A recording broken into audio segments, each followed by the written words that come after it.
सैलाब और बारिश से मुतासरा सिंध के ताजिरों के पिछले बरस के मुआफ़ किए गए बिजली के बिलों के हवाले से हुकूमत ने यू टर्न ले लिया और अब पानी उतरते ही इनसे बिजली बिलों की वसूली शुरू कर दी गई है।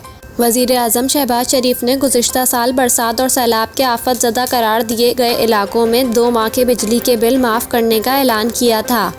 ऐलान के बाद सक्खर के तिजारती मराकज़ में सितंबर 2022 के बिल माफ़ किए गए, मगर रवां माह सक्खर के ताजिरों को एडजस्टमेंट के नाम पर गुज़िश्ता साल के माफ़ किए गए बिल भी लगाकर भेज दिए गए।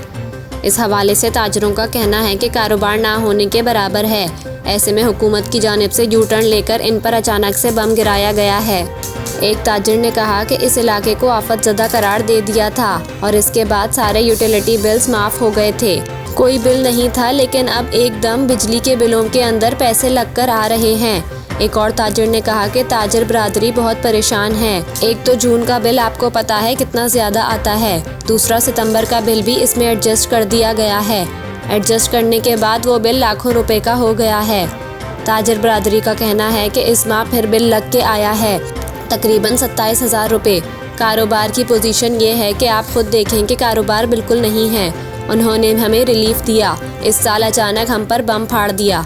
हुक्काम Sukkur electric power and company के मुताबिक वफाकी हुकूमत के अहकामात पर सेप्को समेत तमाम बिजली तकसीमकार कंपनियों की जानिब से कमर्शल सार्फिन से गुज़िश्ता साल के मुआफ़ किए गए बिल वसूल किए जा रहे हैं।